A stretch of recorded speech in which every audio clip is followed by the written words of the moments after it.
교환을 갖고 오시라고 했는데 안 갖고 오셔가지고 교환이 남은 게 아마 없을 거예요. 근데 성경 그 본문 위주로 하니까 교환이 없어도 크게 문제가 되지 않으니까 걱정 안 하셔도 됩니다. 기도하고 시작하겠습니다. 사랑의 하나님 감사합니다. 오늘도 저희들에게 귀한 이 시간 허락하여 주시니 감사를 드립니다. 이 시간 저희 모두에게 학자의 귀를 주시고 학자의 지혜를 주시고 학자의 마음을 주셔서 오늘 이 시간 상고하는 모든 말씀을 저희 마음판에 새기고 깨달을 수 있는 귀한 시간 될 수 있도록 주님 붙잡아 주시옵소서. 감사하며 예수 그리스도의 이름으로 기도드렸습니다. 아멘.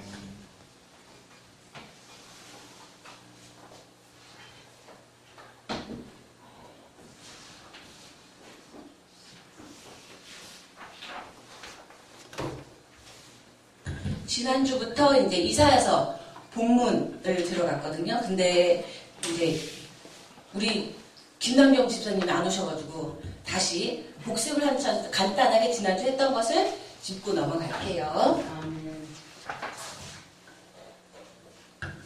늘 말씀드리지만 저희가 이 시간이 입시학원에서 진도 빼기 위한 시간이 아니고, 그쵸? 한 구절이라도 더 말씀을 잘 이해하기 위한 시간이니까 뭐 진도를 열심히 막 지난주에 4강 억지로 끝내고 막 이런 게 중요하다고 생각하진 않거든요. 그래서 이제 좀 느리더라도 천천히 가도록 하겠습니다. 자, 이사야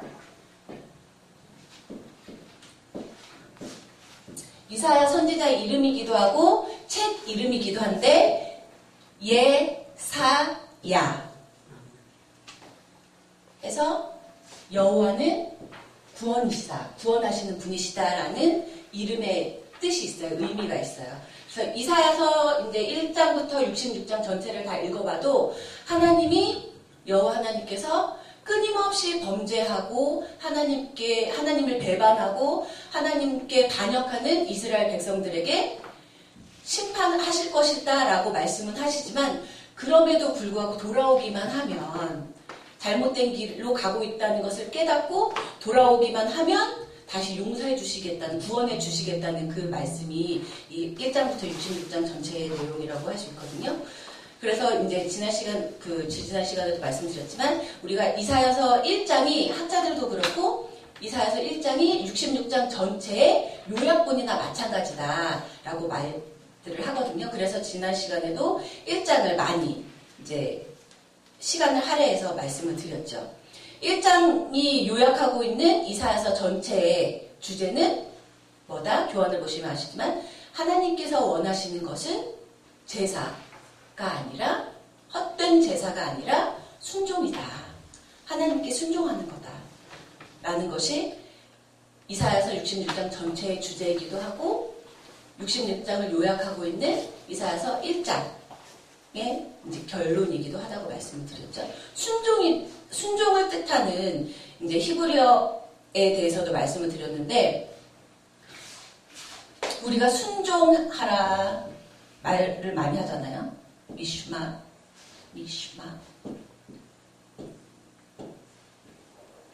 미슈마아트. 이게 히브리어로 순종이라는 뜻이거든요. 근데 이 순종이라는 뜻에 어근이 되는 세 단어를 보면 샤마아라고 해서 듣다라는 뜻이 있어요. 결국 뭐예요? 순종이라는 것은 들어야 할 수 있는 거예요.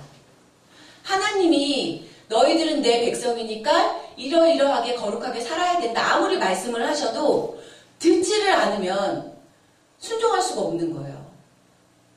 귀가 막혀서 하나님이 말씀하시는 것, 하나님이 주의 택하신 종을 통해서 우리에게 선포하신 그 말씀을 듣지를 않으면 순종할 수가 없는 거예요.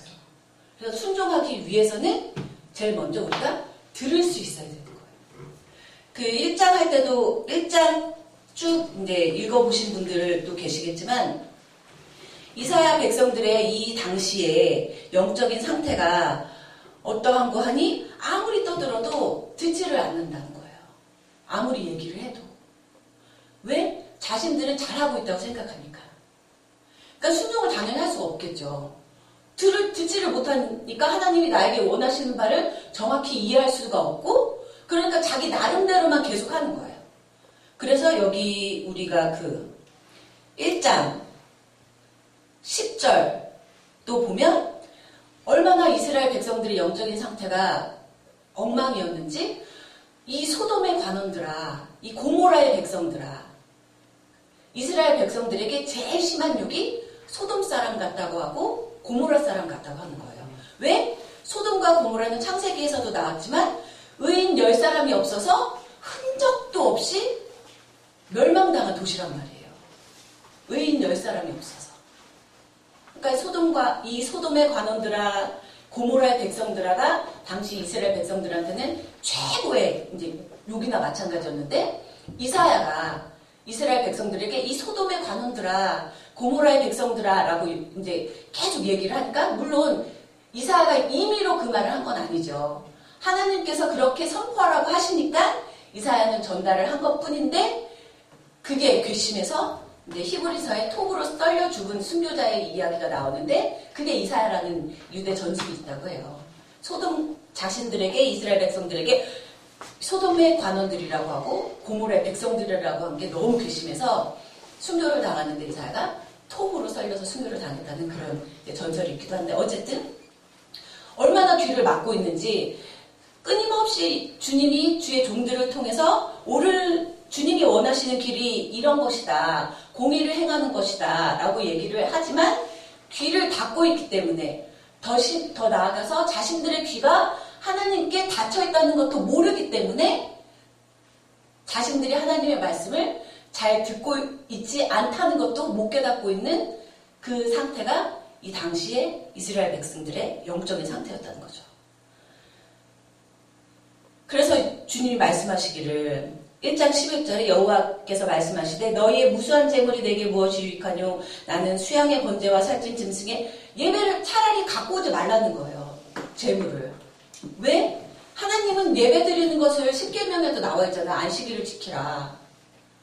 그런데도 하나님이 이사야서 1장 11절부터 해서는 너희의 드리는 예물이 너무 역겨워서 견딜 수가 없으니까 너희들이 예배 드리겠다고 나에게 재물을 갖고 내 성전에 오는 것은 나를 너무 괴롭게 하는 것이다 라고 얘기를 하시잖아요. 왜? 삶이 올바르지 못한 상태에서 남의 눈에 피눈물 흘리게 한 재물을 갖고 와서 주님 받으시옵소서, 주님 흠양하시옵소서. 우리가 예배를 드리는 대상이 누군지를 망각하고 있다는 거예요. 우리 늘 얘기하잖아. 하나님은 거룩하신 분이 있기 때문에 안 믿는 사람들에게 말할 필요 없이 이스라엘 백성 너희가 나의 백성으로 살기로 했으면 내가 거룩한 즉 너희도 거룩하다라고 하나님이 말씀을 하시잖아요. 그런데 이스라엘 백성들도 그렇고 혹은 우리도 그렇고 거룩하신 하나님께 예배를 드리러 오면서 일주일간의 삶이 거룩하지 못하고 우리가 드리러 오는 예물이 남에게 사기쳐서 얻은 예물, 남의 물건을 도둑질을 해서 얻은 예물, 그런 거를 아무리 몇십억 몇억을 갖고 온들 그거는 하나님께 쓰레기를 드리는 거나 마찬가지라고 말씀드렸잖아요.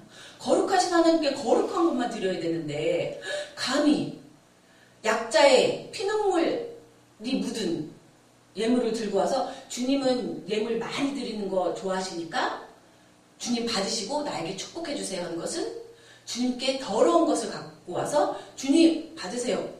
주님을 너무 망령되이 섬기는 자세라는 거죠. 그러니까 예배를 드리는 게 물론 중요하지만 1장에서 얘기하고 있는 것, 이사야서 전체에서 얘기하고 있는 것은 예배를 드리되 예배를 드리러 오는 너의 삶이 인간 속에서 내 이웃과 같이 살아가는 너희의 삶이 주님이 보실 때 공의롭고 정의로워야 된다는 거예요. 아무리 몇십억 몇천억을 갖고 온들 그 예물이 정당치 않은 예물이면 하나님을 괴롭게만 할 뿐이라고 이사야가 하나님의 말씀을 전하고 있잖아요. 그래서 13절에 헛된 재물을 다시 가져오지 말라. 분향은 나의 가증이 여기는 바요. 월삭과 안식일과 대회로 모이는 것도 그러하니 성회와 아울러 악을 행하는 것을 내가 견디지 못하겠노라. 14절 내 마음이 너희의 월삭과 정한 절기를 싫어하나니 그것이 내게 무거운 짐이라 내가 지기에 곤비하였느니라. 내가 너희가 손을 펼 때에 내가 눈을 가리우고 너희가 많이 기도할지라도 내가 듣지 아니하리니 이는 너희의 손에 피가 가득함이니라. 하나님을 괴롭게 하지 말아야 된다. 괴롭게 하지 말아야 되겠죠. 그렇죠? 또 우리의 드려지는 예배가 우리의 감정에 치우쳐서 드리는 예배가 되면 안 된다고 1장에서는 말하는 거예요. 그럴 때 있잖아요. 저 같은 경우도 어떤 날은 되게 기분이 좋아요. 왠지 막 기분 좋을 일이 없는데도 기분이 되게 좋을 때가 있고, 어떤 날은 막 기분 나쁠 일이 없는데 괜히 깔아앉고 괜히 우울해지고 그럴 때가 있단 말이에요. 주님께 예배를 드리러 나왔을 때도 막 찬송하고 이렇게 할 때도, 기도하고 부르짖고 할 때도 이게 주님을 향한 것인지 아니면 내 감정에 치우쳐서 하는 것인지 구별을 해서 진짜 주님께 드리는 예배는 온전해야 된다라고 이사야가 우리에게 얘기를 하고 있는 거죠. 그래서 우리 1장에서 우리 지난주에 했던 내용 중에서 제일 명심해야 될 것은, 하나님이 원하시는 것은 헛 제사가 아니라, 앞에 꾸미는 말을 붙이면 헛된 제사가 아니라, 헛된 죄물이 아니라 순종이다. 미슈마하트. 이게 어떻게 보면 창세기 때부터 주님이 우리에게 요구하셨던 거예요. 아담과 하와에게도 모든 것을 다 예비해 두시고 오로지 한 가지 선악을 알게 하는 나무의 과실만 따먹지 말아라. 그 말씀에 순종하기만 했다면, 그 말씀에 귀 기울이기만 했다면 아담과 하와가 범죄하지 않았을 텐데, 아담과 하와 때로부터 우리 인간은 모든 걸 주신 하나님께 순종하기보다는, 하나님의 말씀에 귀를 열기보다는 우리에게 아무것도 해준 것도 없는데 우리 귀에 들리기에 좋은, 우리가 혹할 만한, 뱀이 아담과 하와에게 해준 게 아무것도 없잖아요. 창세기를 읽어보면 뱀이 뭘 해줬어요? 아담과 하와에게 모든 것을 하나님이 다 준비해 주신 그 에덴 동산에서 살고 있는 아담과 하와에게 은밀히 와서 그냥 말하는 거잖아요. 야, 그것도 교묘하게 하나님의 말씀을 빙자해서, 창세기 할 때도 말씀을 드렸지만 하나님이 동산에 있는 모든 나무의 실과를 먹지 말라고 하시더냐? 아니, 그거는 아니고 다 먹을 수 있는데 선악을 알게 하는 나무는 먹지 말라고 하셨어 하고는 유혹하잖아요. 왜냐면 너희가 그걸 먹으면 하나님처럼 될까봐 못 먹게 하시는 거야. 유혹하잖아요. 근데 그때도 말씀을 드렸지만, 콩 심은 데 콩나고 팥 심은 데 팥난다는 우리나라 속담이 있잖아요. 선악과를 따먹었던 그 의도 자체가 악했기 때문에 아무리 선악과를 먹은들 하나님처럼 될 수가 없는 거예요. 악한 씨를 심었는데 선악과를 먹은들 하나님처럼 될 수가 있겠어요? 그리고 처음 시작부터 우리는 피조물에 불과한데, 그쵸? 하나님은 창조주시고 우리는 피조물에 불과한데 창조주처럼 되겠다고 하는 그 의도 자체가 악한데, 선악과를 100개를 따먹은들 하나님처럼 될 수가 없죠. 근데 끊임없이 인간은 착각하죠. 창세기에서부터 하나님처럼 될 수 있다고. 착각하기 때문에 범죄하는 거죠. 그래서 우리가 하나님께서 우리에게 원하시는 것은 다른 그 무엇도 아니고 첫째로 순종이다. 내 순종을 못하는 것. 왜? 샤마, 하나님의 말씀에, 하나님의 종이 선포하는 주의 말씀에 귀를 닫고 있습니다. 그래서 여기까지 쭉 했고, 오늘 들어갈 말씀은 7장 찾으세요. 7장부터 들어가겠습니다. 앞부분은 읽어보시면 돼요. 이사야서 7장 들어가도록 하겠습니다.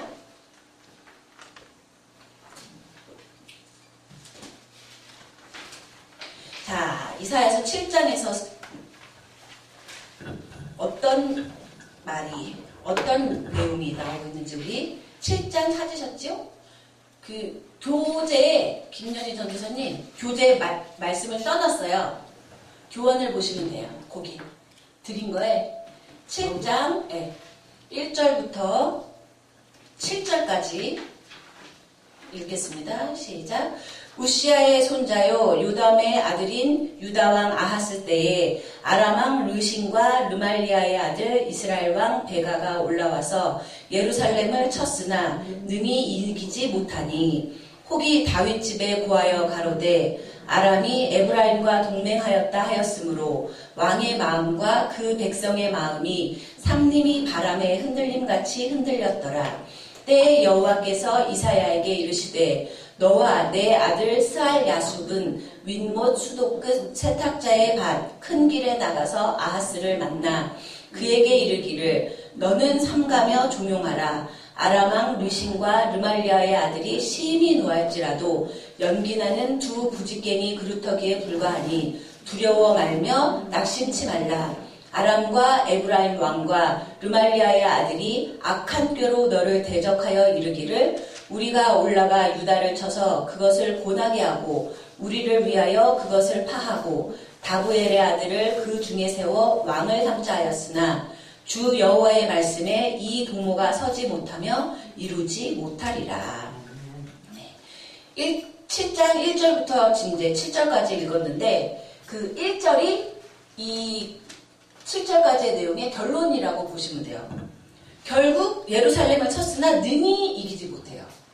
우리가 그 이사야서 맨 처음에 들어갈 때 역사적인 상황에 대해서 말씀을 드렸잖아요. 이때 아하스 왕 때 이야기가 아람 왕과 북이스라엘의 그 이스라엘 왕 베가가 유다 왕 아하스에게 당시 아수르가 세력을 떨치고 있으니까 우리 세 나라가 힘을 합쳐서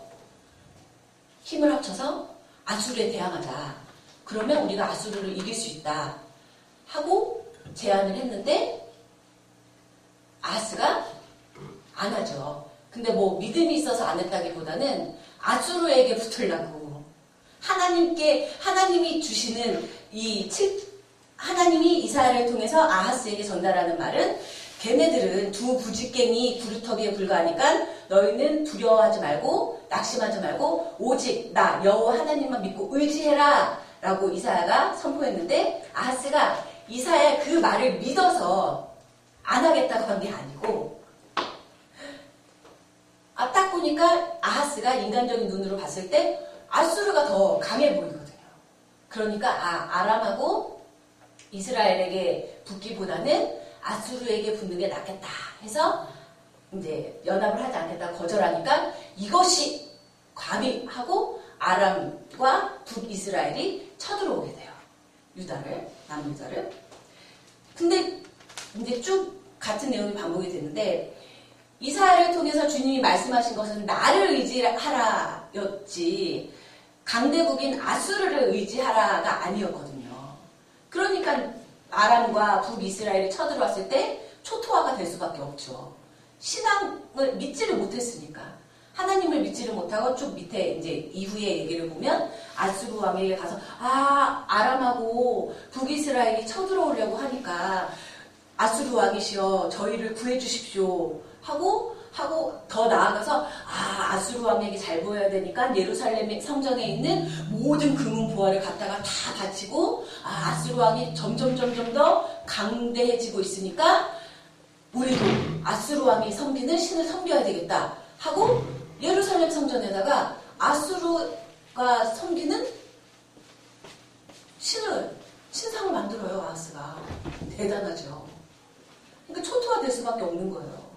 주님이 원하시는 것은 여호와 하나님만을 믿고 의지하기를 원하셨는데 그게 아니라 눈에 보이는 아수르한테 붙으면 잘 되겠다 해갖고 붙었다는 거죠. 순종을 못하는 거죠.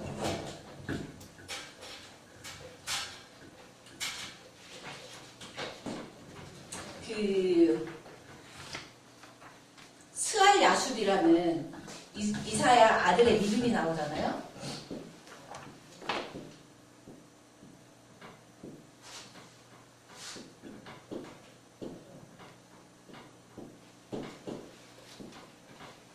그리고 이사야의 또 다른 아들 마할 살랄 하스바스. 마헬 샬랄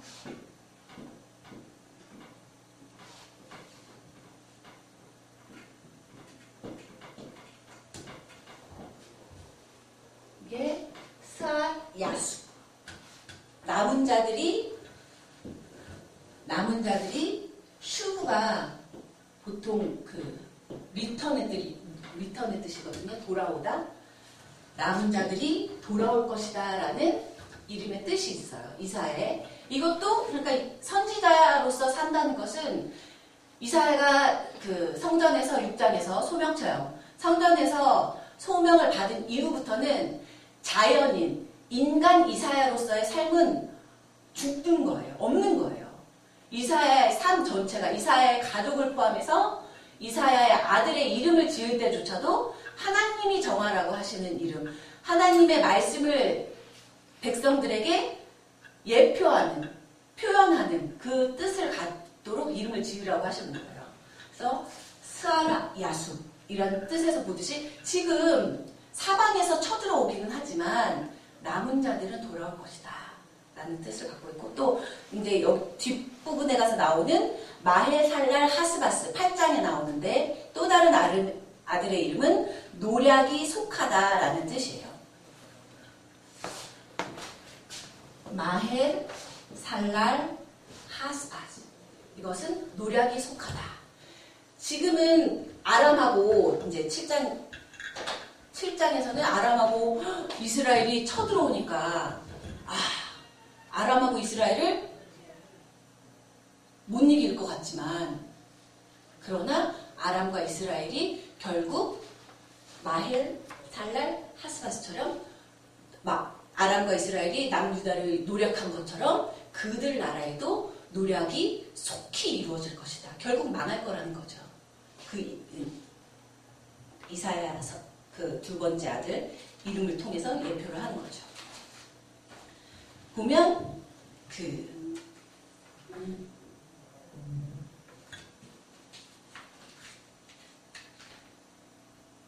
결국 서지 못하고 북이스라엘은 그 처음에 이사야 역사적 배경할 때도 말씀드렸지만 주전 722년에 아수르에게 결국 망해요.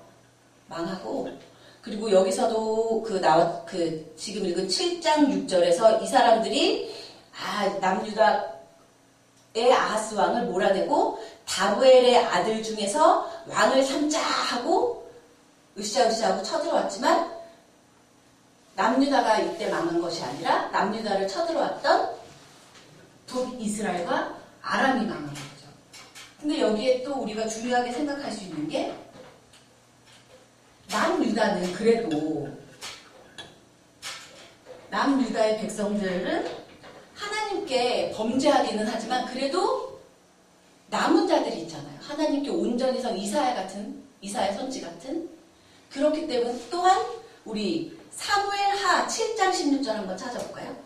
사무엘하 7장 16절.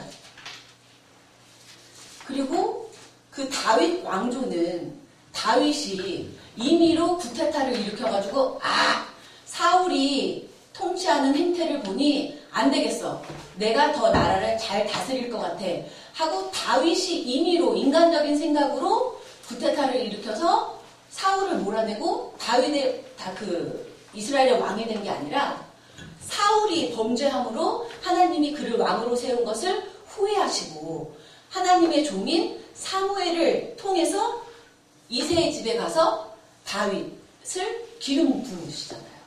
하나님이 택한 왕조라는 거예요. 다윗은. 우리 7장 16절 사무엘하 7장 16절 다 찾으셨으면 읽겠습니다. 시작. 내 집과 내 나라가 내 앞에서 영원히 보존되고 내 위가 영원히 견고하리라 하셨다 하라. 나단 선지자를 통해서 다윗에게 약속을 하신 거예요. 하나님이. 다윗 왕조라는 게 인간적인 생각으로 군사력을 동원해서 세워진 게 아니라 처음 다윗이 기름 부음을 받은 것도 하나님이 택하셔서 기름 부음을 받은 거고, 그리고 이후에 다윗의 아들들이 왕위를 계승하는 것도 하나님이 허락하신 거라는 거예요. 그런데 감히 북이스라엘이 아람이 하나님이 세우신 다윗의 후손을 몰아내고 다부엘 누군지도 모르는 다부엘의 아들 중에 하나를 왕으로 세우자는 것은 첫 번째로 하나님께 덤비는 거나 마찬가지라는 거죠. 하나님이 세우신 왕조를 인간이 임의로 몰아내고 왕을 세우겠다고 하는 그 계획 자체가 하나님께 덤비는 거고, 두 번째로는 남유다 왕국의 왕을 교체하는 거지만 인간의 왕을 교체하는 것도 인간들이 아무리 군사력을 앞세워서 하려고 해도 그게 할 수가 없다는 거예요. 하나님이 허락하셔야 할 수 있다는 거예요. 그렇죠? 그래서 그 당시에는 이렇게 다윗의 왕조는 하나님이 굳건히 세우신다라는 신앙이 있었음에도 불구하고 아하스는 하나님을 의지하기보다는 아수르에게 붙어서 결국 아하스 왕 때에 남유다 왕국이 엄청난 고통을 당해요.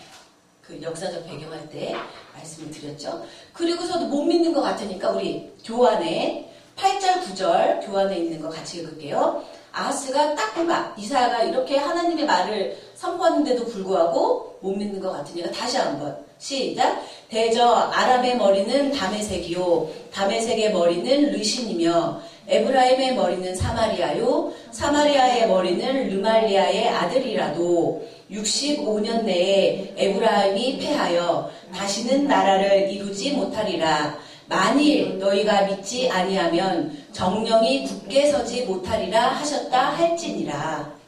더 구체적으로 말을 해주잖아요.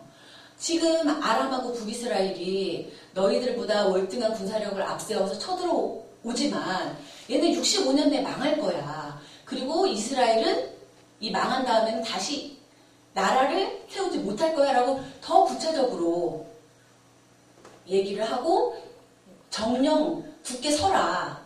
굳게 서지 못하면 너희가 믿지 않으면 정령이 굳게 서지 못할 거다라고 얘기를 다시 한번 절대적으로 하나님을 믿는 신앙을 가져야 한다고 말을 하지만 아하스는 안 믿어요. 우리 10절부터 12절 또 읽겠습니다. 여호와께서 또 아하스에게 일러 가라사대 너는 내 하나님 여호와께 한 징조를 구하되 깊은 데서든지 높은 데서든지 구하라. 아하스가 가로되 나는 구하지 아니하겠나이다. 나는 여호와를 시험치 아니하겠나이다 한지라. 또 못 믿는 것 같으니까 여호와 하나님이 또 일러 가라사대 내가 그러면 이렇게 65년 내에 망하리라고까지 얘기를 했는데도 너가 믿음이 약해서 흔들리는 것 같으니까 내 징조를 보여줄게 하고 말씀을 하세요. 근데 12절이 참 우리에게 시사하는 바가 많죠. 아하스가 가로되 나는 구하지 아니하겠나이다. 나는 여호와를 시험치 아니하겠나이다 한지라. 1년 딱 보면 믿음 있는 소리 아니에요? 하나님을 시험하지 않겠다는 거예요. 그러나 우리 머리칼도 세시는 하나님이 정말 아하스가 하나님을 신뢰하는 마음으로 나는 징조를 구하지 않겠습니다. 하나님을 시험하지 않겠습니다. 한 것이 아니라는 걸 하나님이 모르시겠어요? 위선을 떨고 있다는 거예요. 이미 마음속에는 아수르 왕에게 어떻게 하면 잘 보여서 아수르의 힘을 빌어서 이 공경을 온통 아하스 머릿속에는 아수르 왕에 대한 것만 가득 차 있는데 말로는 입술로는 마치 믿음 있는 척 신앙이 있는 척 나는 어떻게 하나님을 시험하겠습니까? 위선적인 경건을 떠는 거죠. 그쵸? 하나님을 속일 수 있나요? 인간이 이렇게 다 아는 것 같으면서도 그 손바닥으로 하늘을 가리는 행위라는 것을 그쵸? 그래서 우리 목사님도 늘 말씀하시지만 척하는 게 나쁘다는 거예요. 척하는 게 우리의 고난을 길게 할 뿐이라는 거예요. 믿음이 없으면 드러내놓고 주님 제가 아직 믿음이 없습니다. 그래서 이렇게 끊임없이 아침에는 믿음이 있는 것 같다가 저녁에는 믿음이 자꾸 흔들리고 아침에는 저녁 자기 전에는 주님이 나를 사랑하시는 것 같았는데 자고 일어나 봤더니 주님이 없는 것 같고 끊임없이 이렇게 흔들립니다. 드러내라는 거예요. 차라리 믿음 있는 척하지 말고. 우리 사람을 속이기 쉽잖아요. 다른 사람에게 내가 믿음 있는 척하기는 쉬워요. 그쵸? 경건한 척하고 찬송하고 기도 열심히 하는 모습 보이고 하면 모르는 사람은 신앙 대단해. 역시 믿음 있어. 하지만 하나님을 속일 수 있냐고요. 아하스처럼 위선적인 경건을 내보일 것이 아니라 부족함을 드러내기를 하나님은 원하시는 거예요. 그러나 아하스는 그렇게 하지 않아서 멸망을 당하는 거죠. 아하스 시대에. 그러면 믿음 있는 척하면서 어떻게 하나님을 시험해서 하나님이 계시면 저에게 징조를 보여주십시오 하고 하나님을 시험할 수 있겠습니까? 경건을 떠는 그 모습이 가증스러운 모습을 보시고도 하나님은 그래도 징조를 보여주셔요. 하나님께 돌아오기를 원하니까 하나님만을 의지하기를 원하시니까 얼마나 좋으신 하나님이십니까? 그래서 14절에 같이 읽겠습니다. 그러므로 주께서 친히 징조로 너희에게 주실 것이라. 보라, 처녀가 잉타하여 아들을 낳을 것이요 그 이름을 임마누엘이라 하리라. 임마누엘 징조를 보여주신다는 거예요. 아하스는 믿음 있는 척하고 하나님의 징조를 거부를 했지만 하나님은 그럼에도 불구하고 임마누엘 징조를 보여주셨다는 거죠.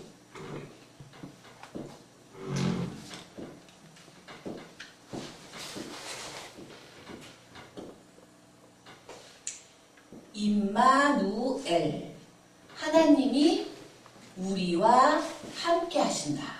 임마누엘 많이 나오잖아요. 그렇죠? 하나님이 우리와 함께 하신다.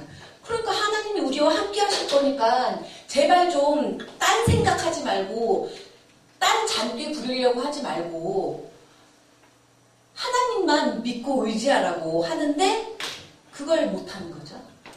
아하스만 못하나요? 우리도 못할 때가 많은 거죠. 그렇죠? 임마누엘이라는 것은 우리 마태복음 1장 22절 한번 찾아볼게요. 마태복음 1장 22절.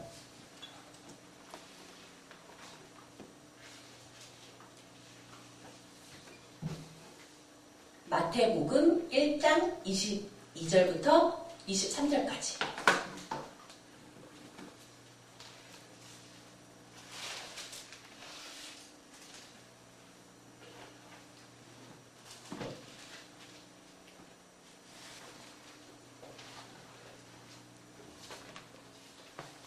마태복음 1장 22절, 23절.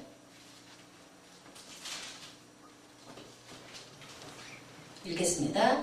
이 모든 일에 된 것은 주께서 선지자로 하신 말씀을 이루려 하심이니 가라사대 보라 처녀가 잉태하여 아들을 낳을 것이요 그 이름은 임마누엘이라 하리라 하셨으니 이를 번역한즉 하나님이 우리와 함께 계시다 함이라.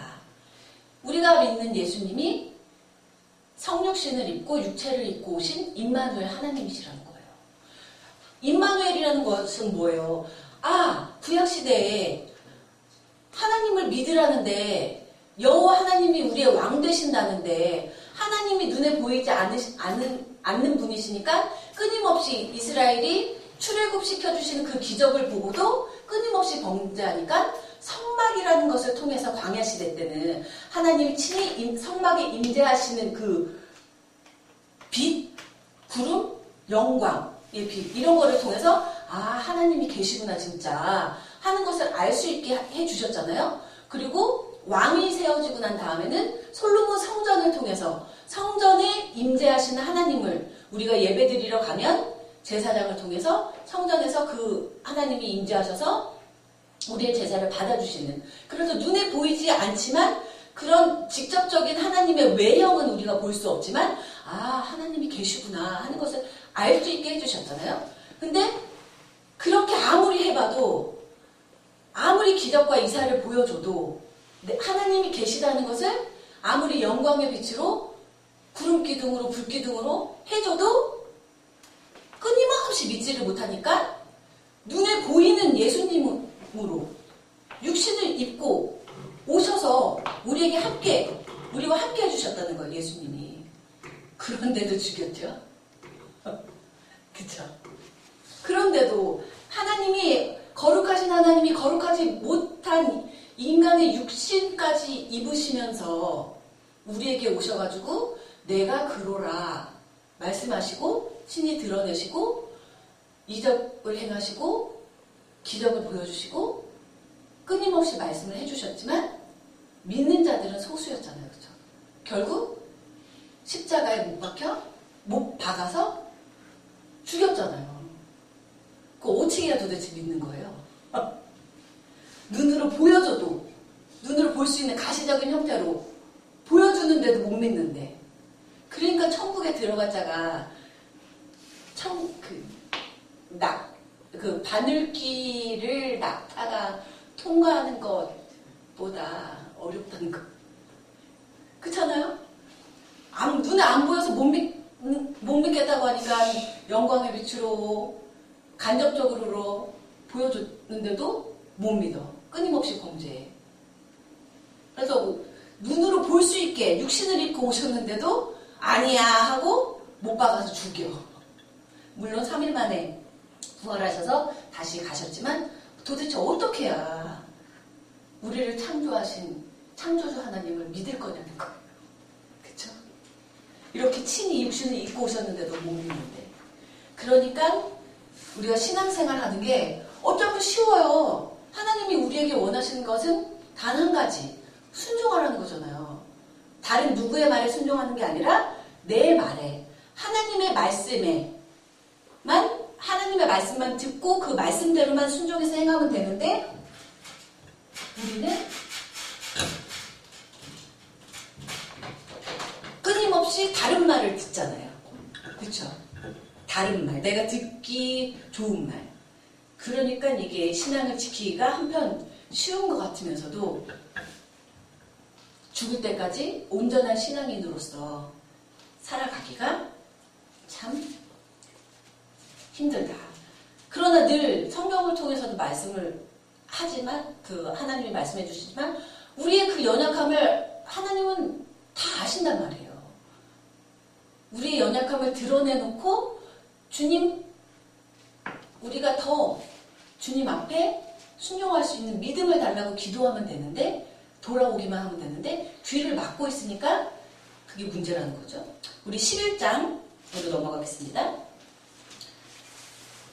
메시아예요. 11장에는 지금 아람과 북이스라엘이 쳐들어와가지고 난리가 나고 또 좀 있으면 또 아시리아가 쳐들어와서 이제 난리가 나고 이런 이제 세상 현실이 눈에 보이는 현실은 낙심과 절망뿐인 현실이 계속된단 말이에요. 그런데 하나님은 메시아 예언을 통해서 이게 끝이 아니다.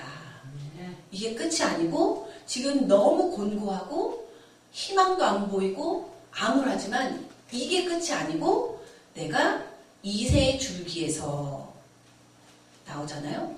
우리 11장 1절 교환을 보셔도 되고 읽겠습니다. 시작. 2세의 줄기에서 한 싹이 나며 그 뿌리에서 한 가지가 나서 결실할 것이요. 2세의 줄기에서 한 싹을 나게 해주신다는 거죠. 그리고 쭉 읽을게요. 2절도 읽을게요. 2절 시작. 여호와의 신 곧 지혜와 총명의 신이요 모략과 재능의 신이요 지식과 여호와를 경외하는 신이 그 위에 강림하시리니. 3절부터 5절까지 또 읽을게요. 그가 여호와를 경외함으로 즐거움을 삼을 것이며 그 눈에 보이는 대로 심판치 아니하며 귀에 들리는 대로 판단치 아니하며 공의로 빈핍한 자를 심판하며 정직으로 세상의 겸손한 자를 판단할 것이며 그 입의 막대기로 세상을 치며 입술의 기운으로 악인을 죽일 것이며 공의로 그 허리띠를 삼으며 성실로 몸의 띠를 삼으리라. 우리 6절부터 8절까지도 읽을게요. 그때에 이리가 어린 양과 함께 거하며 표범이 어린 염소와 함께 누우며 송아지와 어린 사자와 살찐 짐승이 함께 있어 어린 아이에게 끌리며 암소와 곰이 함께 먹으며 그것들의 새끼가 함께 엎드리며 사자가 소처럼 풀을 먹을 것이며 젖먹는 아이가 독사의 구멍에서 장난하며 젖된 어린 아이가 독사의 굴에 손을 넣을 것이라. 9절 나의 거룩한 산 모든 곳에서 해됨도 없고 상함도 없을 것이니 이는 물이 바다를 덮음같이 여호와를 아는 지식이 이 세상에 충만할 것임이니라. 아멘. 이사야서에서는 메시아 예언이 여기서뿐만이 아니라 이제 여러 군데서 나오는데 특히 11장에서 자세하게 나오죠.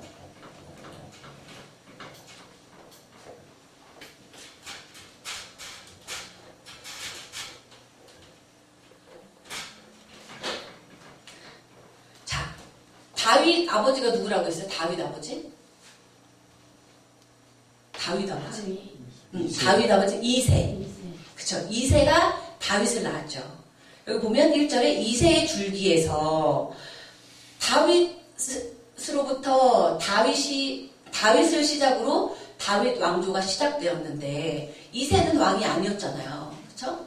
다윗이 사무엘을 통해 하나님이 기름 부으심으로 이제 사울을 대신해서 이스라엘의 왕이 됐는데 다윗 몸에서 나온 왕들을 쭉 보니 다윗 다음에 솔로몬, 그죠? 솔로몬 다음에 누구예요? 르호보암. 쭉쭉쭉. 그러니까 아하스도 우시야도 요담도 히스기야도 다 다윗의 후손이란 말이에요. 왕인 다윗의 후손. 근데 다윗의 몸에서 난 이스라엘의 왕들의 행태를 보니 몇 명 말고는 다 하나님 앞에 온전히 서지를 못한다는 거예요. 그러니까 아예 다윗을 낳은, 이건 은유라고 보시면 돼요. 다윗을 낳은 이세의 줄기에서 다윗 같은 왕을 낳게 해야 되겠다라고 그날에는 여기 그래서 이 1절에 이세의 줄기에서 왜 여기서 다윗의 줄기라고 안 하고 다윗의 가지라고 안 했나가 그 의미라는 거예요. 다윗이 왕이 되고 왕이 된 다윗의 몸에서 난 솔로몬이니 르호보암이니 우시아니 아하스니 다 보니까 다윗만큼 주님께 온전히 선 왕이 없다. 다시 처음으로 돌아가자. 다윗을 낳은 이세의 줄기에서 다윗 같은 이세의 후손, 다윗 같은 왕을 낳아야 되겠다. 제2의 다윗을 거기에서 낳게 해야 되겠다. 라고 1절에서 말을 하는 거죠. 우리 다윗은 보면 다윗만큼 하나님이 보시기에 합당한 왕이 없었다고요. 물론 그렇게 성전을 짓기를 원했지만 하나님이 네 손에는 피가 많이 묻어있으니 솔로몬 너의 아들이 지을 것이다 라고 했지만 하나님께서 인정하신 이스라엘 왕은 다윗이었다고요. 우리 사무엘상 16장 13절 한번 찾아볼게요. 사무엘상 16장 13절.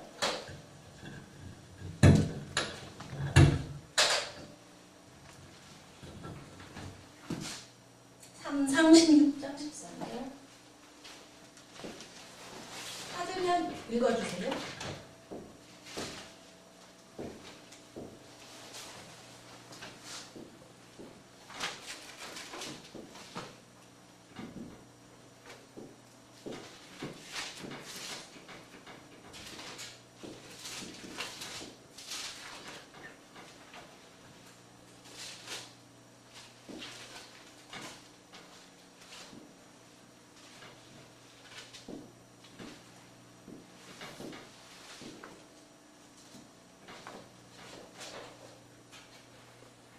사무엘상 16장 13절 찾으신 분은 읽으세요.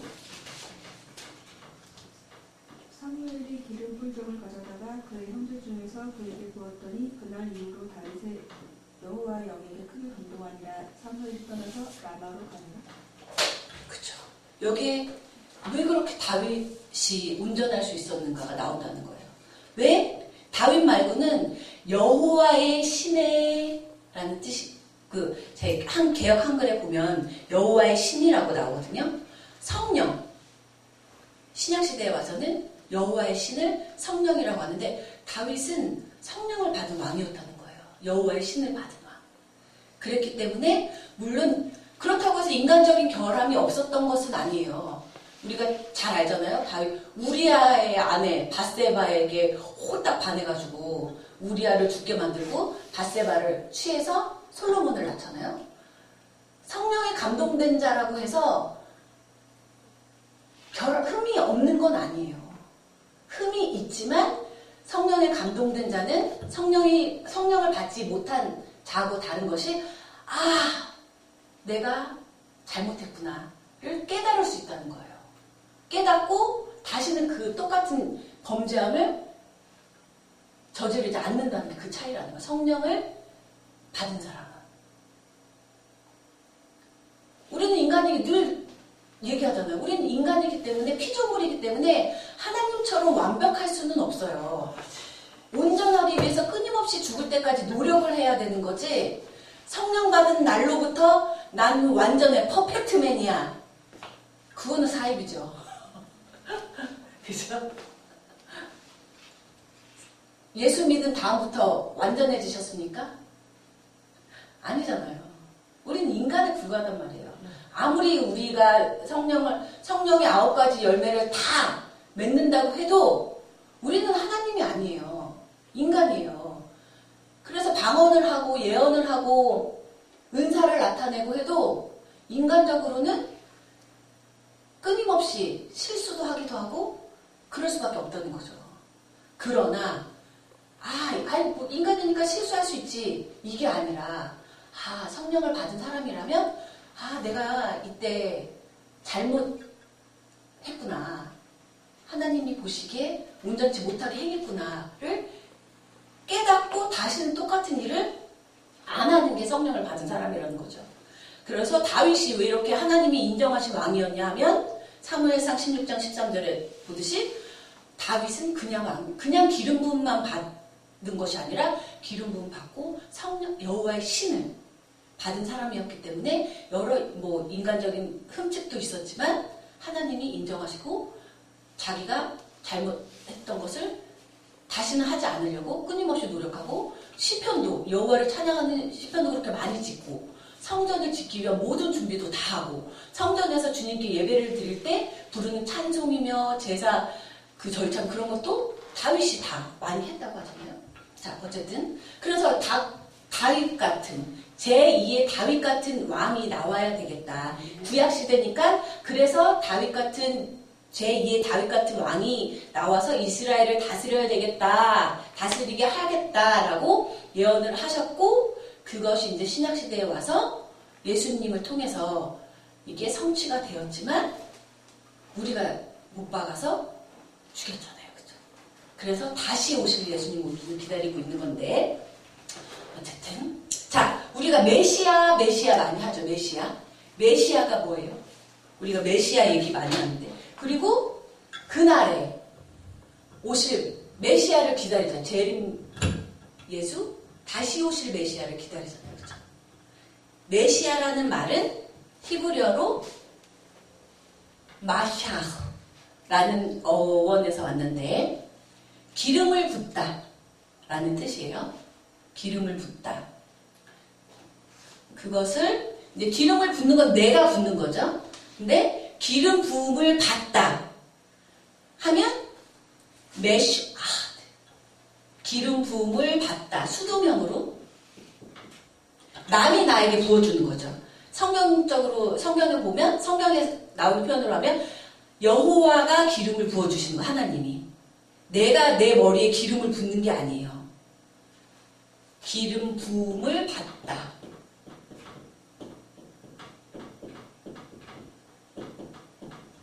수도명이 되는 거예요. 이 수동형 동사에서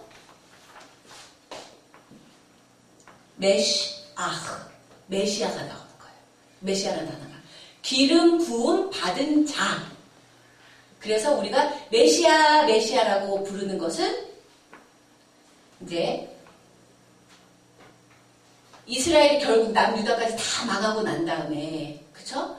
남유다는 바벨론에게 망하고, 바벨론 이후에 세계 패권을 잡은 페르시아 때는 아람어라는 게 우리 지금 현재 영어가 많이 전 세계적으로 공용어로 사용되는 것처럼 그 페르시아 시대에는 아람어가 공용어였는데 그 아람어 형태로 메시아가 되는 거예요, 또. 그래서 메시아는 번역하면 기름 부음을 받은 자라고 번역을 할 수 있다는 거죠. 기름 부음은 구약시대 때도 그렇고 다른 나라에서도 그렇고 기름 부음을 받는다는 것은 왕 위에 오른다는 의미가 있는 거예요. 그래서 메시아라는 것은 왕으로, 그래서 우리 찬양에도 있잖아. 왕이신 나의 하나님 얘기하잖아요. 기름 부음을 받는 것은 왕으로서 즉위를 하는 거고, 우리는 다시 오실 기름 부음을 받은 메시아를 기다린다, 이런 의미죠. 그리고 이게 그 헬라 번역에서는 헬라어로 돌아오면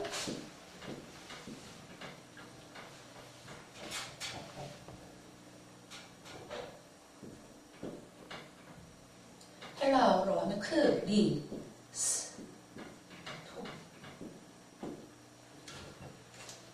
이제 알렉산더 이후에 헬라어가 전 세계 공용어가 되면서 이제 우리 성경도, 구약 성경도 히브리어, 아람어로 번역된 거를 이제 헬라어로 번역해서 70인역이라는 게 나오잖아요. 구약 개론할 때 말씀드렸는데, 근데 헬라어로 이 메시아를 크리스토스로 번역을 한 거예요. 그래서 우리가 그리스도라고 하잖아요. 예수 그리스도. 그 그리스도는 헬라어를 이제 소리 나는 대로 우리가 말을 하는 거예요. 그러니까 예수 그리스도라고 얘기를 하는 것은 기름 부음 받은 왕이신 예수님이라고 말을 하는 거죠. 거의 관용구처럼 예수 그리스도, 이게 예수라는 이름하고 그리스도. 그 예수라는 이름도 구원이라는 뜻이 있잖아요. 예수는 구원하러 오실 왕이라는 거죠. 예수 그리스도. 그래서 이 메시아를 보내주실 건데, 그 메시아는 다윗의 줄기가 아니라 아예 처음부터 다시 시작하시겠다는 거죠. 이새의 줄기에서 나올 거고, 그 다윗을 낳은 이새의 줄기에서 나올 그 새로운 메시아는 2절에 여호와의 신, 곧 지혜와 총명의 신이요 모략과 재능의 신이요 지식과 여호와를 경외하는 신이 강림한 자다라는 거죠. 다윗이 그러했던 것처럼 다윗이 여호와의 신을 받은 왕이었기 때문에 인간적인 결함 흠집에도 불구하고 하나님이 보시기에 합당했던 왕으로 인정받았던 것처럼. 지워도 돼요? 지울까요? 네. 여호와의 신은 히브리어로 루아흐,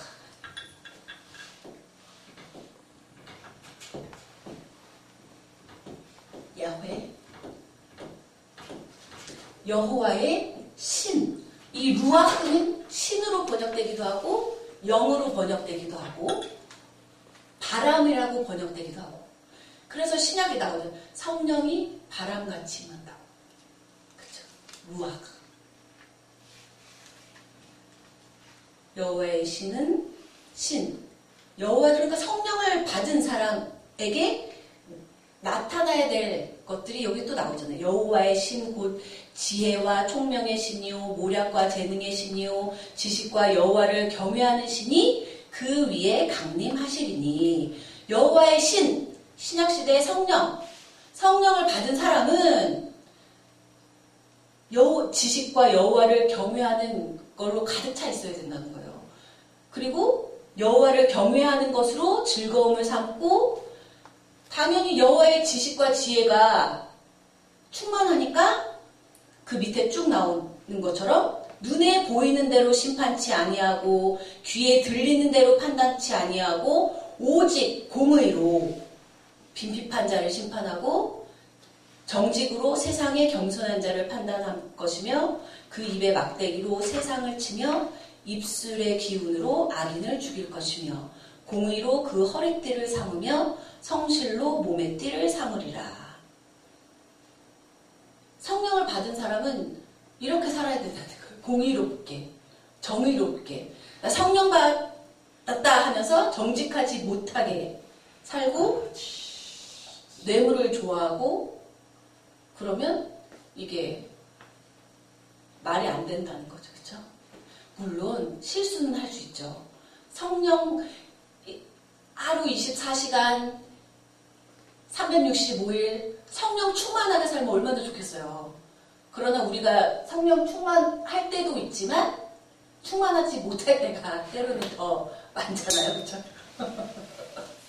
성령 충만하지 못할 때가 더 많으니까 때로는 남을 미워할 때도 있고 하지만 구별됨이 있어야 된다는 거예요. 성령 받은 자와 성령 받지 않은 자는 성령 받은 자는 성령 받지 않은 사람처럼 때로 말하기도 하고 듣기도 하고 에휴 하고 판단하기도 하고 하지만 성령 받은 자는 내가 그때 그랬구나. 내가 안 믿는 자처럼 행동했네. 내가 하나님을 모르는 사람처럼 살았네. 하나님이 안 계신 것처럼 살았네. 행동했네. 말했네. 돌이킬 수 있어야 된다는 거죠. 성령을 받은 사람이라면. 그쵸? 받으셨습니까? 성령을. 그래서 이 메시아가 이렇게 여호와의 신에 감동돼서 지혜와 총명이 가득하고 모략과 재능이 가득하고 여호와를 경외함으로 가득 찬 이 메시아가 그날에 오시면 이 세상은 6절부터 그때에 이리가 어린 양과 함께 거하며 표범이 어린 염소와 함께 누우며 송아지와 어린 사자가 살찐 짐승이 함께 있어 어린아이에게 끌리며 암소와 곰이 함께 먹으며 그것들의 새끼가 함께 엎드리며 사자가 소처럼 풀을 먹을 것이며 젖먹는 아이가 독사의 구멍에서 장난하며 젖된 아이가 독사의 불에 손을 넣을 것이라. 이런 세상이 된다는 거예요. 천국은 마치 이와 같다는 거죠. 어떻다는 거? 이랑 어린 양이랑 같이 있으면 안 되죠. 지금은 다 잡아먹는데, 그죠? 표범이 어린 염소와 잡아먹겠죠. 또 송아지와 어린 사자, 절대 같이 공존할 수 없는 것들이 메시아 그분이 오시면 지금은 절대로 같이 두어서는 안 되는 공존할 수 없는 것들이 함께 있어도 되는 나라가 세워준다는 거예요. 어린아이가 젖먹는 아이가 독사의 구멍에 손을 넣어도 독사가 그 아이를 물지 않는다는 거예요. 이런 나라가 그분이 오시면 세워진다는 거죠. 그렇죠? 결국 뭐예요? 공존할 수 없는 것들. 또 우리 구절에도 나의 거룩한 산 모든 곳에서 해됨도 없고 상함도 없을 것이니 이는 물이 바다를 덮음같이 여호와를 아는 지식이 이 세상에 충만할 것입니다. 새로운 메시아가 와서 통치하게 되는 나라는 그 나라는 믿음을 전도할 필요도 없다는 거예요. 왜? 물이 바다를 덮음같이. 바다를 생각해 보시면 쉽죠. 바다에 가봐요. 바닷물이 다 덮고 있기 때문에 이미 전하지 않아도 이미 알고 있는 거예요. 하나님을 아는 지식을. 그날이 되면. 아직 그날이 안 와서 쉽게 상상이 안 되죠. 그렇죠? 지금 상상이 안 되지. 이리가 어린 양하고 뛰놀고 젖먹이가 독사굴에 손을 집어넣는데 독사가 물지 않고 뱀하고 같이 놀고 그 새 통치자가 와서 통치하는 나라는 동물과 동물, 인간과 동물 우리가 생각할 때 인간적으로 생각할 때 도저히 같이 살 수 없는데 하는 것들이 같이 평화롭게 화평하게 사는 그 세계가 이루어진다는 거예요. 그러니까 이 성경 말씀을 잘 알면 정말 안타까운 게 뭐 내가 메시아다 하고 많다잖아요. 대한민국에만도 메시아가 뭐 30 몇 명이 있다고 하잖아요. 메시아가 와서 그들이 진짜 메시아라면 이 세상이 이래야 돼요. 일하고 염소하고 같이 둬도 물어뜯고 하지 않고 사이좋게 잘 지내야 돼요. 지금 세상이 그런가요? 아니잖아요. 그쵸? 공존할 수 없는 것들이 화평하게 샬롬, 오직 평화, 평화로다. 평화만 가득한 세상이 이루어져야 하는데 자칭 예수라고 하는 자들이 진짜 메시아가 맞다면 아니잖아요. 그런데 왜 그렇게 빠져드는지. 그쵸? 그러니까 잘 하나님의 말씀을 오해했기 때문이죠. 일부분만 가지고 왜 항상 뱀도 하와를 유혹할 때 하나님의 말씀을 빙자해서 유혹을 했어요. 항상 우리를 넘어뜨리게 하는 것은 우리 밖에 있는 적이 아니라 말씀을 가지고 말씀을 빙자해서 꽈서 그쵸? 그걸 주의해야 된다고 하잖아요. 그럼 그 꼬임에 빠지지 않으려면 말씀을 잘 알아야 되겠죠.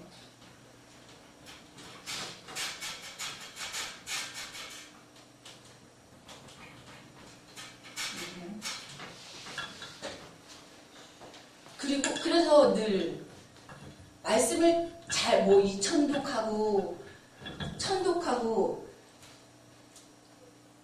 뭐 한들 깨닫게 하시는 분은 누구예요? 하나님이세요. 글자 읽을 수 있죠.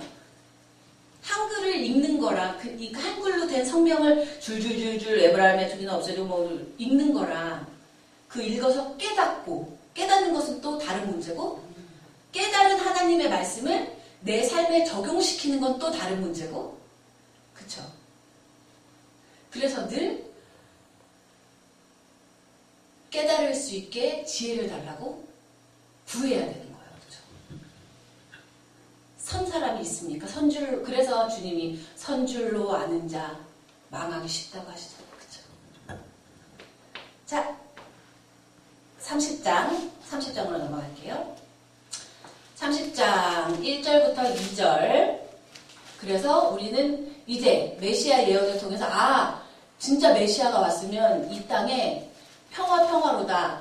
바다에 물이 바다를 덮음같이 모든 악하고 더럽고 추악한 것들은 다 사들이 없어지고 다툼과 분쟁과 싸움도 없고 전쟁도 없고 평화만이 가득하다면 정말 그분이 메시아구나 해야 되는데 자칭 메시아라고 하면서 이 땅에 끊임없이 다툼이 있고 하면 가짜네 하고 가짜 메시아를 구분할 수 있어야 되는 거죠. 자, 30장 1절 2절 같이 읽겠습니다. 시작. 여호와께서 가라사대 화 있을진저 패역한 자식들이여 그들이 계교를 베푸나 나로 말미암아 하지 아니하며 맹약을 맺으나 나의 신으로 말미암아 하지 아니하였음이로다. 그들이 바로의 세력 안에 스스로 강하게 하며 애굽의 그늘에 피하려 하여 애굽으로 내려갔으되 나의 입에 묻지 아니하였으니 죄의 죄를 더하도다. 아멘. 이제 30장으로 넘어가는 이제 역사적 분위기가 달라졌어요. 이제 아하스는 결국 아수르파였던 아하스는 결국 죽고 이제 히스기야가 왕위를 물려받은 이야기가 나오는데 이제 제일 처음 이사야서 강의 들어갈 때 역사적 배경했던 3강을 떠올리시면 쉬워요. 히스기야는 그 아버지 아하스하고는 다르게 아하스가 예루살렘 성전도 이방 신상과 이방 신상에 그게 드리는 제사로 온갖 더러운 걸로 더럽혀 놓은 성전을 정화시키는 작업을 하잖아요. 히스기야가. 그쵸? 믿음에 온전히 서려고 하고 그동안 행해지지 않았던 최대의 명절이었던 6월절 행사를 정말 성대하게 치르잖아요. 솔로몬 이후로 최고로 성대하게 6월절 행사를 치렀다고 나와요. 이제 역대상이나 열왕기 상 이야기를 보시면 이제 나오는데 그렇게 주님 앞에 온전히 서려고 성전도 정하고 아버지가 완전히 망가뜨려 놓은 그 나라를 물려받아서 히스기야는 왜 이렇게 우리 주님이 세우신 나라가 이렇게 망가졌을까 봤더니 우리가 선지자들의 말을 선지자들의 선포에 귀를 막고 듣지 않고 선지자들이 보여주는 주님의 예표를 소경처럼 눈뜬 소경처럼 보지 않고 주님 앞에 올바로 서지 않았더니 이렇게 됐구나를 깨닫고 주님 앞에 올바로 서기 위해서 성전을 정하고 유월절 축제를 열고 우리만 할 것이 아니라 알고 보면 북이스라엘도 같은 민족이잖아요. 북이스라엘에게도 가서 너희도 와서 예루살렘 성전에서 주님 앞에 예배드리고 온전히 서자 하고 하잖아요. 그렇게 했던 히스기야에게 늘 꽃길만 벌어졌으면 좋은데 이제 누가 쳐들어와요? 이제 아수르가 북이스라엘을 망하게 한 다음에 곧바로 쳐들어오는 거죠. 아하스가 먼저 이제 빌미를 제공을 했죠. 우리나라에 와서 완전 식민지는 아니고 정복한 거는 아니지만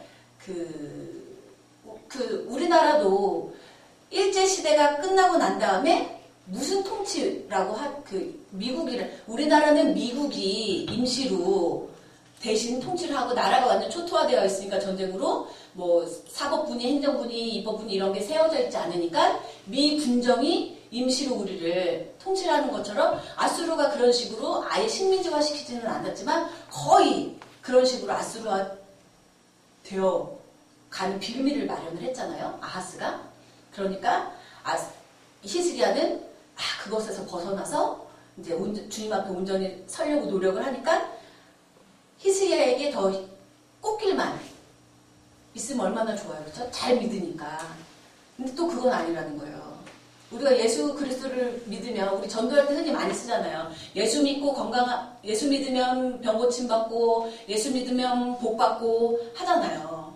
그러나 우리가 예수를 믿어도 우리가 살아가야 하는 세상은 천국이 아니란 말이에요.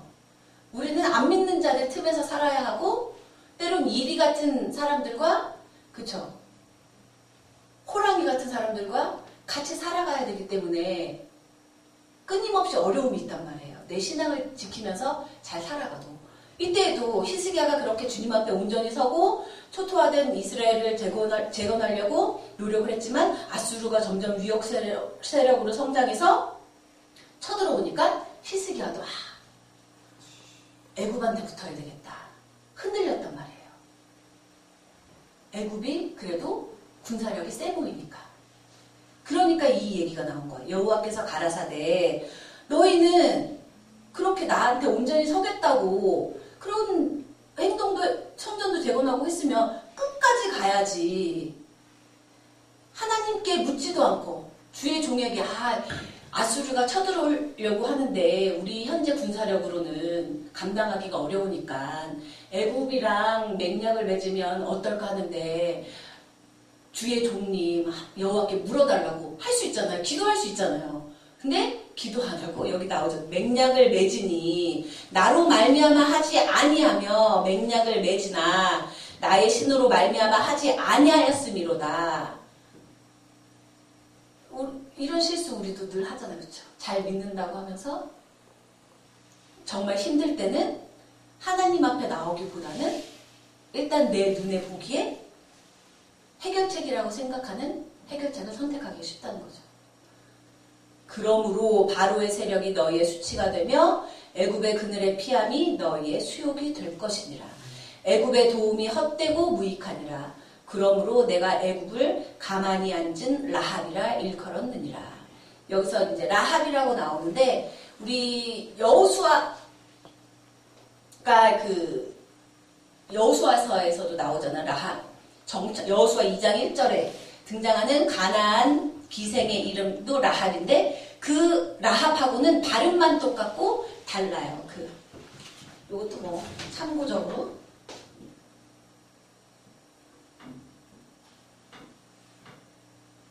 그 여호수아서에 나오는 라합 넓다, 라는 뜻을 가진 이름이고, 여기에서 나온 내가 애굽을 가만히 앉은 라합이라 일컬었느니라 할 때 이 라합은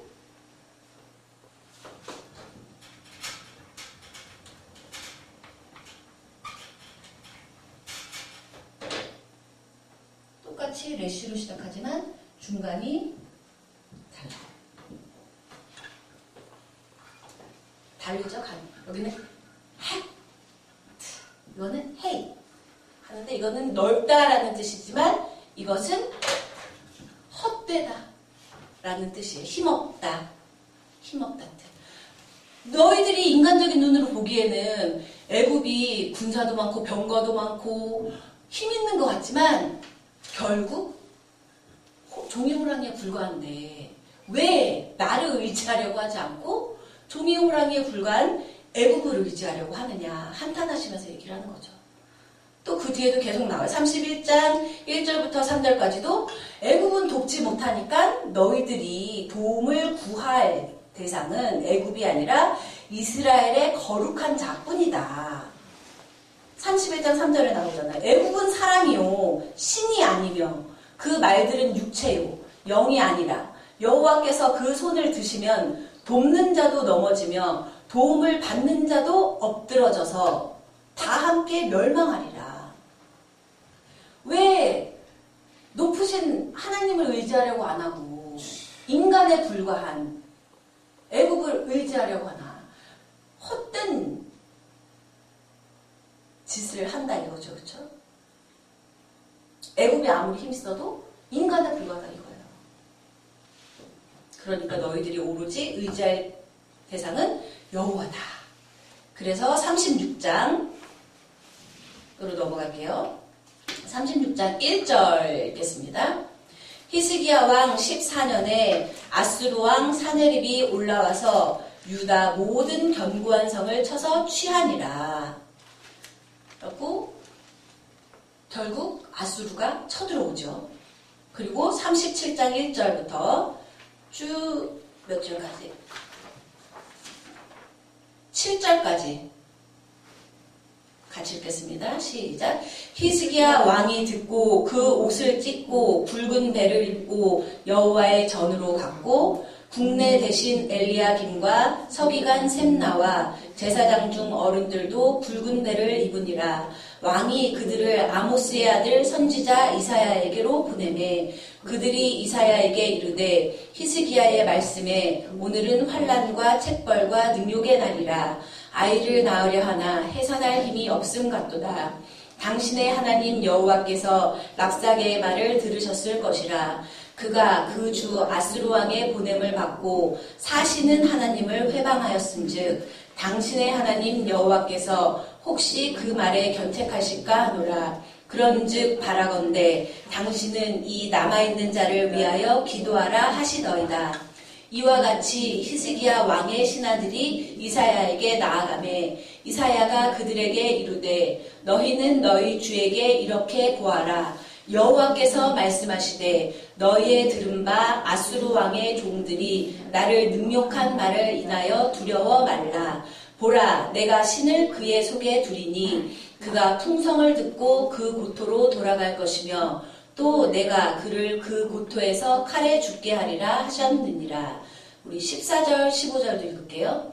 히스기야가 사자의 손에서 그를 받아보고 여호와의 전에 올라가서 그 글을 여호와 앞에 펴놓고 여호와께 기도하여 가로되 20절 21절도 읽을게요. 우리 하나님 여호와여 이제 우리를 그의 손에서 구원하사 천하 만국으로 주만 여호와이신 줄 알게 하옵소서.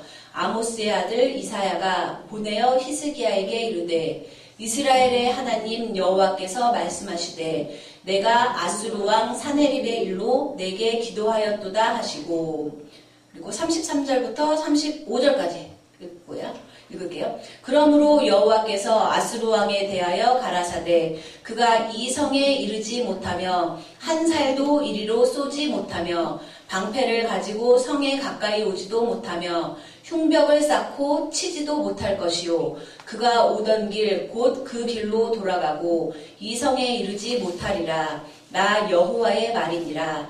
대저 내가 나를 위하여 내 종 다윗을 위하여 이 성을 보호하며 구원하리라 하셨나이다. 아멘.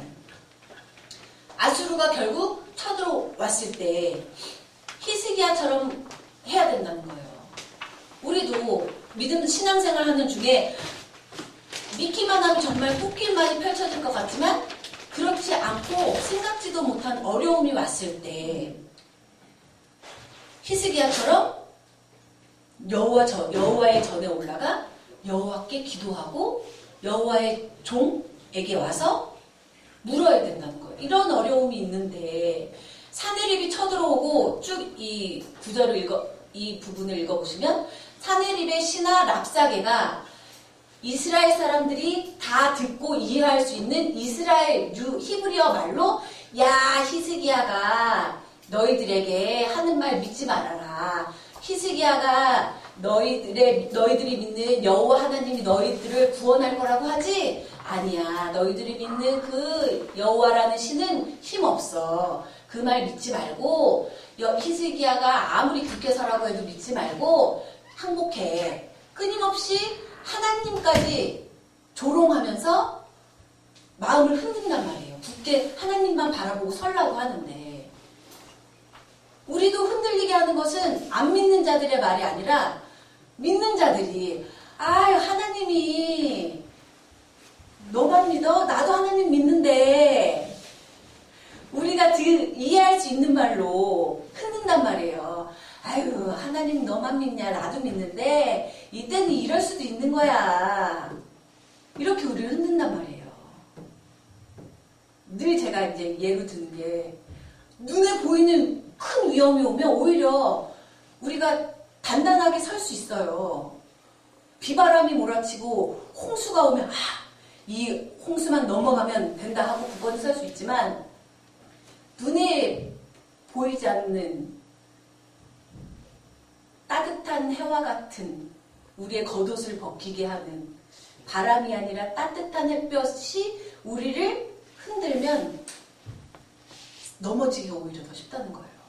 그럴 때 우리도 흔들리지 말고 흔들릴 수는 있지만 심지가 견고해서 여호와 앞에 나와서 여호와의 전에 올라가서 여호와께 기도하고 나에게 응답이 바로 안 오면 히스기야가 한 것처럼 여호와의 종 아모스의 아들 이사야에게 가서 이렇게 랍사게가 여호와를 조롱하는 말을 하면서 우리를 흔드는데 사시는 하나님을 망령되이 흔드는데 어떻게 하면 좋겠냐 물어봐 달라.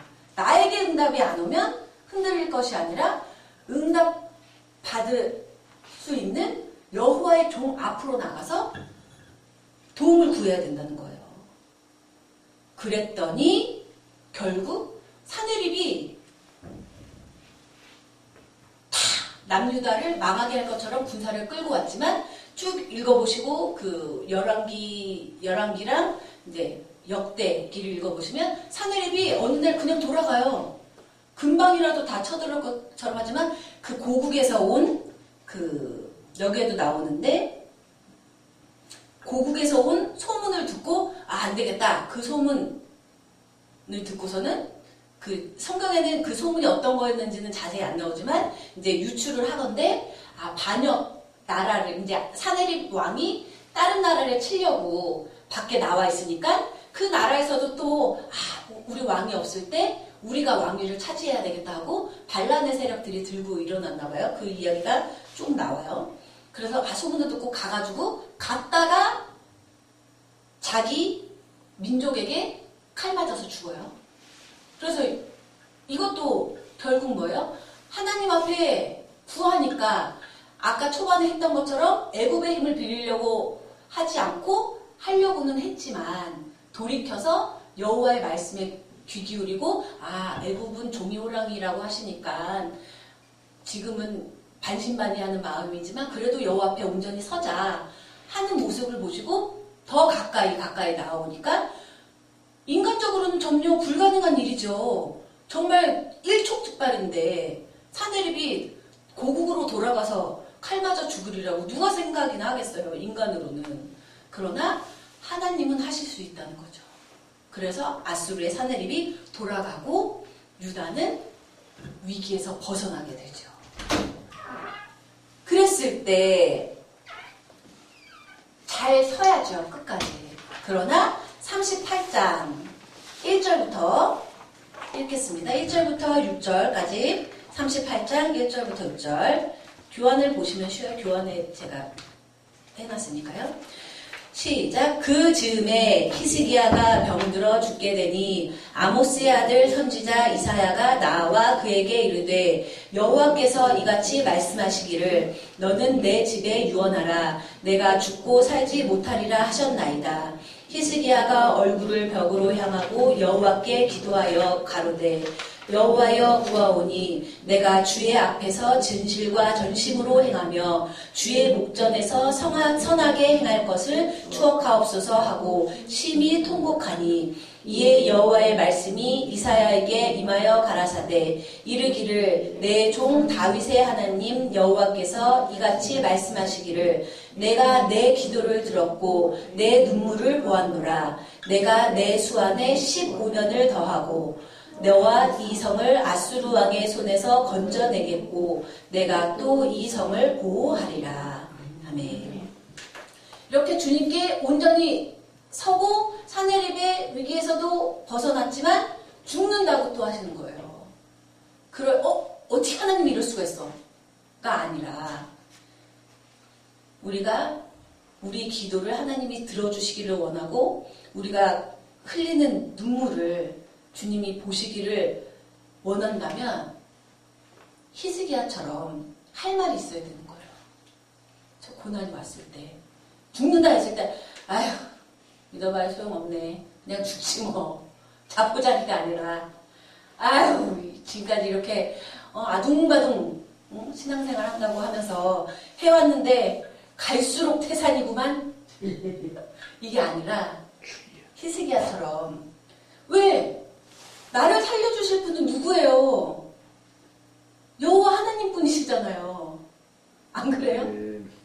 나를 살려주실 분도 나를 죽이실 분도 나의 생사여탈권을 갖고 계신 분은 오직 여호와 하나님 분이신데 그분이 나에게 고난을 주신들 그래서 그리 아니하실지라도 신앙이 있어야 된다고 하잖아요. 잘 믿었는데 병까지 들었어요.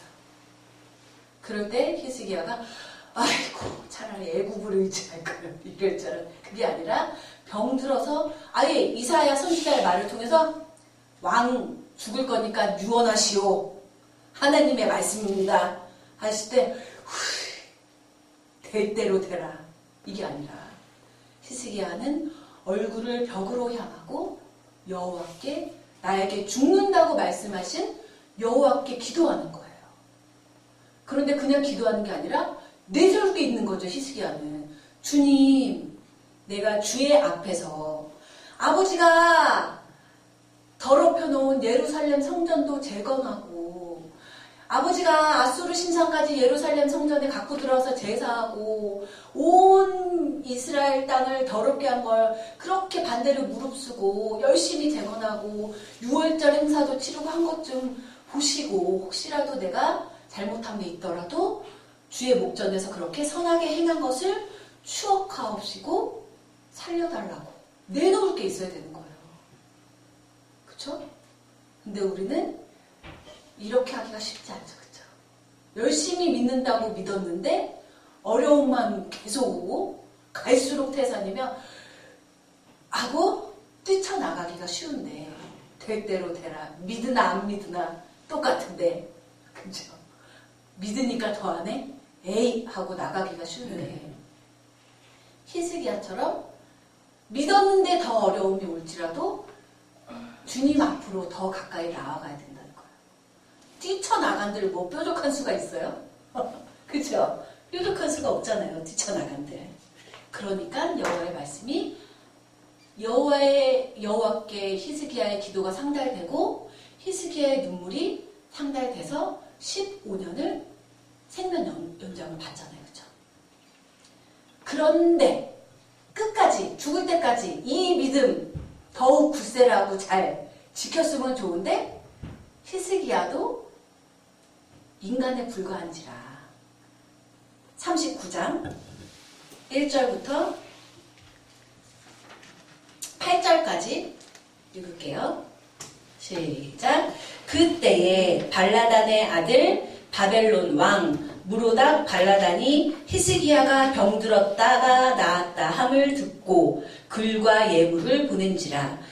히스기야가 사자를 인하여 기뻐하여 그에게 궁중 보물 곧 은근과 향료와 보배로운 기름과 모든 무기고와 보물고에 있는 것을 다 보였으니 궁중의 소유와 전국 내의 소유를 보이지 아니한 것이 없은지라.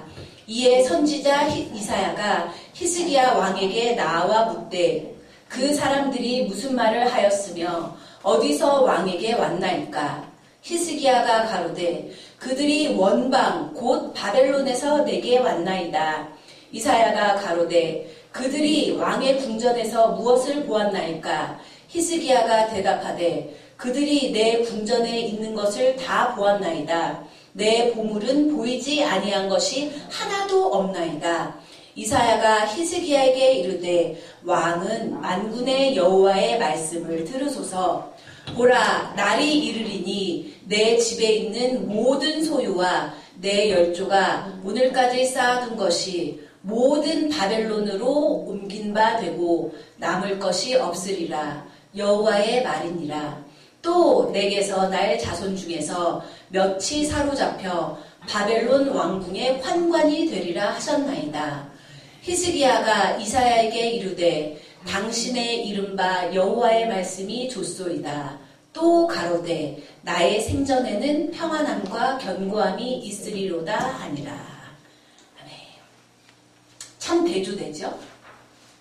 38장 1절부터 6절까지 죽는다고 하니까 살려주세요. 주님 앞에 선하게 행한 것을 기억하시고 그 병을 살려주시고 15년 생명을 연장해 주신 분이 누구예요? 바벨론 왕이에요? 아니잖아요. 여호와 하나님이잖아요. 근데 낫고 나니까 15년은 보장받은 거잖아요. 확실하게. 그러니까 39장에서 병이 나았다를 듣고 바벨론 왕 무로닥 발라단이 왕이 직접 온 것도 아니고 그 왕이 보낸 사자들이 갖고 온 편지하고 예물들을 보고 이야 얘네들이 나한테 이렇게 내가 죽다 살아난 것을 보니까 내가 그래도 꽤 얘네들이 보기에 괜찮은가 봐 하고 아니 병을 낫게 해주신 분은 하나님이신데 하나님께 영광을 돌리기보다는 야 봐봐 예루살렘 궁에 이런 것도 있고 저런 것도 있고 했다잖아요. 우선순위를 잘 따져야 돼요. 그쵸? 우선순위. 할 수 있죠. 얼마나 병 죽었다가 살아났는데 기분 좋아요. 그러나 제일 먼저 해야 될 것은 야 나 죽었다가 살아났어. 나 이렇게 축복받았어. 야 잔치나 버리자. 의자리자가 아니라 뭘 해야 돼요? 먼저 주님 감사합니다. 이렇게 살려주셨으니 더욱더 주님께 충성하겠습니다. 더욱더 주님께만 영광 돌리는 삶 살겠습니다. 주님께 예배를 드렸다는 게 아니라 이사야가 히스기야는 야 살았어 잔치를 벌이자. 다 봐봐 나 이런 것도 있고 저런 것 이렇게 축복 많이 받았지. 그게 아니라는 거예요. 그러니까 얼마나 자기가 죽겠다고 했을 때 하고 태도가 다른지 이사야가 가서 왜 그랬습니까? 하나님께 영광을 돌리는데 왜 바벨론 그 사람들한테 모든 것을 무기고까지 다 드러내 보이셨습니까? 그 일로 인해서 내게서 6절에 보라 날이 이르리니 내 집에 있는 모든 소유와 내 열조가 오늘까지 쌓아둔 것이 모두 바벨론으로 옮긴 바 되고 남을 것이 없으리라. 망하잖아요. 바벨론한테 586년에 남유다가 뭐 다 자세하게는 안 나왔지만 옛날 드라마를 보고 그래도 뭐예요? 외국에서 온 사신들이 오는 이유가 뭐예요? 뭐 표면적으로는 죽었다가 다시 살아났으니까 뭐 축하해주러 온다고는 하지만 염탐하러 오는 거 아니에요. 같은 백성이 아닌데 염탐하러 온 사람들한테 야 무기고에는 이런 무기도 있고 우리 전세를 다 알려주는 거죠. 아 우리 이런 보물도 있고. 그러니까 나중에 바벨론이 쳐들어왔을 때 수월했겠죠, 그렇죠? 느부갓네살이 쳐들어왔을 때 이미 다 아는 반데. 그런데 히스기야의 태도가 참 재밌어요. 죽겠다 했을 때는 살려주세요 했다가 8절에 이사야가 바벨론으로 다 옮긴 바 되고 남을 것이 없고 또 내게서 나의 자손 중 몇이 사로잡혀 바벨론 왕궁에 환관이 되리라 하셨나이다. 환관이 되는 것은 이제 원래는 생물학적으로 정상으로 태어났는데 거세를 하는 거잖아요. 거세된 자는 그 모세오경 레위기에 보면 여호와의 예배를 드릴 자격이 안 돼요. 고자나 거세된 자나 예배를 드리러 오지 못하게 해요. 왜? 온전하지 못하기 때문에. 결국 너의 자손 중에 환관이 된다는 것은 뭐예요? 주님께 예배를 드리지 못한다. 여호와의 백성 중에서 제외된다. 라고까지 얘기를 하는데도 우리 생각에는 그러면 안 돼요. 주님 잘못했습니다. 이렇게 할 것 같은데 8절에 히스기야가 이사야에게 이르되 당신의 이른바 여호와의 말씀이 좋소이다. 또 가로되 나의 생전에는 평안함과 견고함이 있으리로다 하니라. 내 때만 아니면 돼 이런 건가요? 어떠세요? 내 때만 아니면 되지. 내 후손 나 죽고 난 다음에야 뭐. 히스기야처럼 그렇게 죽다 살아난 체험도 하고 여러 강대국의 위협에서 나라를 구원해 주시는 하나님의 기사와 이적도 체험한 왕일지라도 죽을 때까지 온전한 신앙을 유지하기가 이렇게 어렵다는 거죠.